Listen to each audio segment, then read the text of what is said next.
Guys welcome back to my channel. ఈరోజు మనం geography class 6 book అంటే ఐసీఎస్సీ కాదు, స్టేట్ కాదు, సిబిఎస్ఈ అనమాట, ఎన్సీఆర్టీ. ఇది నేను ఓన్లీ నా నోట్స్ ఎక్స్ప్లెయిన్ చేద్దాం అనుకుంటున్నాను. లెసన్ రీడ్ చేయడం అంటే చాలా లెంత్ అయిపోతుంది, అంతగా ఇంట్రెస్ట్ కూడా రాదు. సో మనం జియోగ్రఫీ క్లాస్ 6 ఎన్సీఆర్టీలో first lesson, the earth in solar system. Full moon can seen only once in month called full moon night or Purnima. అంటే మంత్లో మనం ఒకసారే ఫుల్ మూన్ చూస్తాం, పూర్ణిమ రోజు, అది పూర్ణిమ అంటాం ఫుల్ మూన్ డేని. అదే 14 డేస్ తర్వాత అసలు మూన్ కనిపించడు మనకు స్కైలో, దాన్ని న్యూ మూన్ నైట్ ఆర్ అమావాస్య అంటాం. తెలుసు కదా, అమావాస్య అంటే చంద్రుడు కనిపించడు, పూర్ణిమ అంటే ఫుల్ మూన్ ఉంటుంది. అదే బేసిక్స్ అనమాట జియోగ్రఫీలో. Next sun, moon and all shining object call celestial bodies. ఈ మూడింటిని కలిపితే సెలెస్టియల్ బాడీస్ అంటాము. నెక్స్ట్ కాన్స్టలేషన్స్ అంటే గ్రూప్ ఆఫ్ స్టార్స్. చిన్నప్పుడు మనం కొన్ని స్టార్స్ కలిసి ఒక షేప్ని ఫామ్ అయ్యేది, దాన్ని కాన్స్టలేషన్స్ అంటారు. కొన్ని ఫేమస్ అంటే బాగా కనిపించేవి అలా ఏవంటే ఉల్ట్రా మేజర్, బిగ్ బేర్, సప్తరిషి. ఇవన్నీ చిన్నప్పుడు వినింటాం కదా మనం. నెక్స్ట్ ఇదిగో సప్తరిషి అంటే 7 స్టార్స్ ఉంటాయి. దీన్ని ఈజీగా గుర్తుపట్టేది ఆ కాన్స్టలేషన్స్లో ఇది ఒకటి అనమాట. దీన్ని ఈజీగా గుర్తుపట్టచ్చు. అంటే చిన్నప్పుడు మనం చూసింటాం కదా, అంటే మన పెద్దవాళ్ళు అలా చెప్పినప్పుడు. నెక్స్ట్ కాన్స్టలేషన్స్ ఎగ్జాంపుల్స్ ఇవి ఉల్ట్రా మేజర్, బిగ్ బేర్, సప్తరిషి ఇందాక చూసింది మనం అది. Next north pole star. పూర్వకాలంలో వాళ్ళకి ఇట్లా కంపాస్ అవన్నీ లేవు కదా, అప్పుడు నార్త్ పోల్ స్టార్ని చూసేవాళ్ళు. చూసి ఆ నార్త్ పోల్ స్టార్ ఎక్కడ ఉంటే ఆ నార్త్ డైరెక్షన్, ఇంకొక డైరెక్షన్ తెలిస్తే మిగతావన్నీ మనం తెలుసుకోవచ్చు కదా, ఈస్ట్, వెస్ట్, నార్త్, సౌత్ అని. అలా దీన్ని బట్టి డైరెక్షన్ చూసుకునేవాళ్ళు. Next celestial bodies do not have own light, lid by light of stars. దానిలోనే ప్లానెట్స్ అంటారు. కొన్ని సెలెస్టియల్ బాడీస్కి లైట్ దాని అంటకది ఉండదు, వేరే దాని లైట్ని రిఫ్లెక్ట్ చేసుకొని ఇవి షైన్ అవుతాయి, దాన్ని ప్లానెట్స్ అంటారు. ప్లానెట్స్ అంటే ప్లానెట్ అనే వర్డ్ ప్లానెటియా అనే వర్డ్ నుంచి డిఫైన్ అయింది.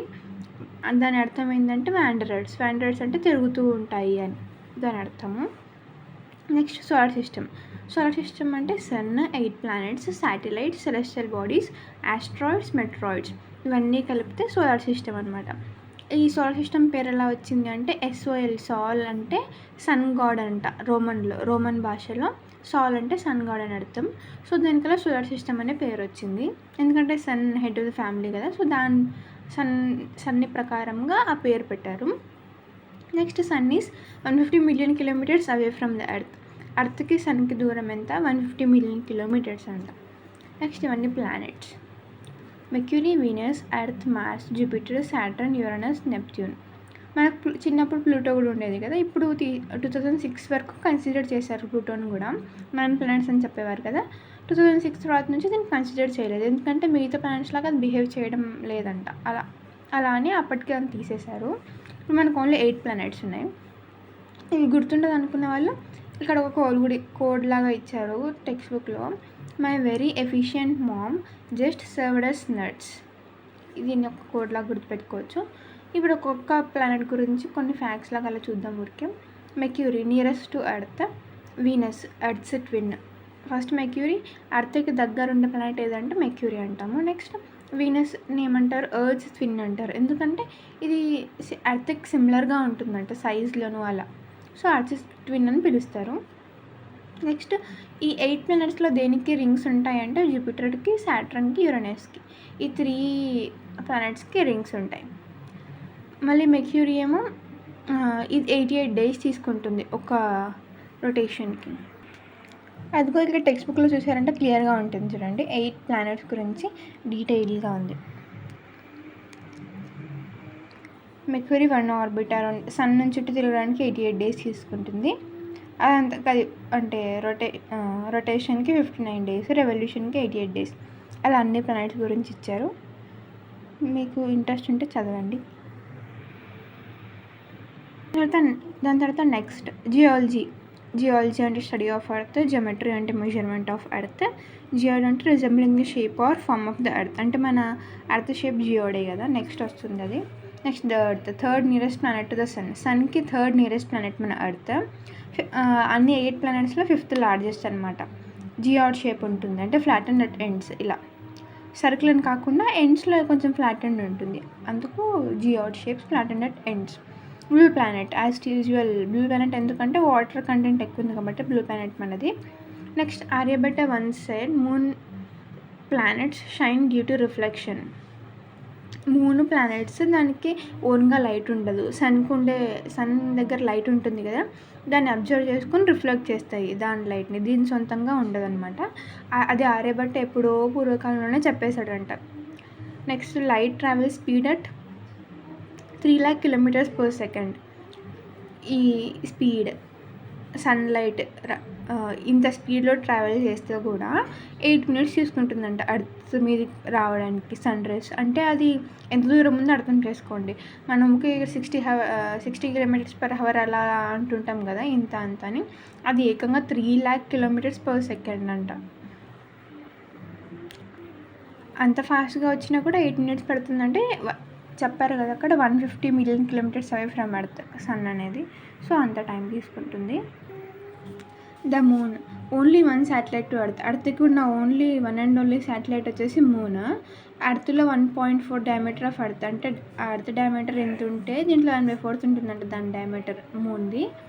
అండ్ ఇది వచ్చేసి 3,84,000 km అవే ఫ్రమ్ అస్. ఇది ఇంతే 3 lakh, అక్కడ 150 million sun. 27 days to move around earth. ఇది 27 days తీసుకుంటుంది ఎర్త్ చుట్టూ తిరగడానికి. ఫస్ట్ మూన్ మీదకి వెళ్ళిన అతను ఎవరంటే నీల్ ఆర్మ్స్ట్రాంగ్. ఎప్పుడంటే 1969 20 July రోజు వెళ్ళాడు, ఫస్ట్ పర్సన్. నెక్స్ట్ శాటిలైట్కి హ్యూమన్ మేడ్ శాటిలైట్కి డిఫరెన్స్ ఏంటి? శాటిలైట్ అంటే నార్మల్గా మనం మూన్ అని చెప్పొచ్చు, అంటే అవి న్యాచురల్గా వచ్చాయి. హ్యూమన్ మేడ్ శాటిలైట్ అంటే మనం ఇప్పుడు పంపిస్తున్నాం కదా, రాకెట్స్లో పంపిస్తున్నాము. మనం ఎందుకు పంపిస్తున్నాం? కమ్యూనికేషన్ కోసం. అక్కడ యూనివర్స్ ఎలా ఉంది ఇన్ఫర్మేషన్ గ్యాదర్ చేయడానికి అది అక్కడికి వెళ్ళి తిరుగుకుంటా మనకి ఇన్ఫర్మేషన్ని పాస్ చేస్తూ ఉంటుంది. ఇప్పటి వరకు మన ఇండియా పంపించిన శాటిలైట్స్ అంటే రాకెట్ ద్వారా ఇవి example INSAT, IRS, EduSat etcetera. ఈ శాటిలైట్స్ అనేవి మన ప్లానెట్స్ సన్ చుట్టూ ఎలా తిరుగుతాయో ఇవి మన ప్లానెట్స్ చుట్టూ అలా తిరుగుతూనే ఉంటాయి. Next asteroids. Tiny objects move around sun between orbits of Mars and Jupiter. ఈ మార్స్ అండ్ జూపిటర్కి చుట్టూలా తిరిగే చిన్న ఆబ్జెక్ట్స్ని ఆస్ట్రాయిడ్స్ అంటారు. నెక్స్ట్ మెట్రాయిడ్స్ అంటే small pieces move around sun, sometimes drop on earth and burn. ఇవి కూడా స్మాల్ పీసెస్ సన్ చుట్టూ తిరిగేవి, ఒక్కొక్కసారి ఎర్త్ మీద పడే అవకాశం ఉంటాయి, అంటే పడి బర్న్. రీసెంట్గా కూడా అన్నారు కదా ఒక మెట్రాయిడ్ మన ఎర్త్ సైడ్ వస్తుంది అని, అలా అని మెట్రాయిడ్స్ యూజువల్గా పడతాయి అండ్ ఆస్ట్రాయిడ్స్ కన్నా. Next whitish broad band cluster of millions of stars milky way galaxy. Milky way galaxy అంటే ఏంది? Whitish broad band millions of స్టార్స్ని, అంటే మిలియన్స్ స్టార్స్ని తీసుకుంటే అవి వైటిష్, అంటే అన్ని వైట్గానే ఉంటాయి కదా స్టార్స్ షైనింగ్గా, అలా అవన్నీ కలిసేసరికి ఒక బ్రాడ్ అంటే పెద్ద షేప్ని ఫామ్ అయితే దాన్ని మిల్కీ వే ఆఫ్ గెలాక్సీ అంటారు. Next solar system is part of milky way of galaxy called ఆకాశగంగా. మన సోలార్ సిస్టమ్ కూడా అలా మిల్కీ వే ఆఫ్ గెలాక్సీలోనే ఒక పార్ట్ అనమాట. మిలియన్స్ ఆఫ్ సచ్ గెలాక్సీస్, ఇట్లా మిల్కీ ఆఫ్ గెలాక్సీ ఉంది కదా, అట్లాంటివి ఇంకా మిలియన్స్ ఆఫ్ సచ్ గెలాక్సీస్ తీసుకుంటే యూనివర్స్ అంట. ఇంకా అలాంటప్పుడు మీ యూనివర్స్ ఎంత పెద్దగా ఉంటుందో ఊహించుకోండి. సో ఇంతే ఫస్ట్ లెసన్. నేను వీడియోస్ అనేవి చాలా క్విక్గా సింపుల్గా ఉండాలనుకుంటున్నాను, సో అందుకే ఇలా నోట్స్ పెట్టేస్తున్నాను. ఇంపార్టెంట్ పాయింట్స్ ఉంటే చాలు కదా, టెక్స్ట్ బుక్ మొత్తం అవసరం లేదు.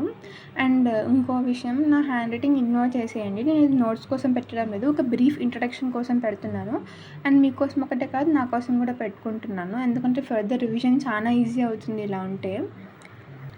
ఆల్రెడీ నాలెడ్జ్ ఉన్న వాళ్ళు ఫాస్ట్ ఫార్వర్డ్ చేసి మనకి రివిజన్ టైంలో ఇలా అయితే సింపుల్గా ఉంటే రివిజన్ కూడా త్వరగా అయిపోతుందని ఇలా పెడుతున్నాను షార్ట్ నోట్స్. ఇన్ని పాయింట్స్ అవసరం లేదు, అవన్నీ కూడా రాసుకుంటారు అలా అనుకోవచ్చు, కానీ నేను ఏది మిస్ అవ్వకూడదు అనుకుంటా, అంటే బిట్స్ ఎక్కడి నుంచి వస్తే తెలియదు కదా, సో అలా అనమాట. ఆల్మోస్ట్ అన్నీ కవర్ చేసే రాస్తాను. అండ్ వీడియో లెంత్ కూడా ఎంత వీలైతే అంత షార్ట్గా ఉండడానికి చూస్తాను. మీకు యూస్ఫుల్గా ఇన్ఫర్మేటివ్గా అనిపిస్తే ఖచ్చితంగా లైక్, షేర్ అండ్ సబ్స్క్రైబ్ చేయండి ఇలాంటి ఫర్దర్ మోర్ కంటెంట్ కోసం. అండ్ ఒకవేళ మీకు బోరింగ్గా నచ్చలేదు అనుకుంటే స్కిప్ చేసేయండి. Thank you for watching. Take care. Bye bye.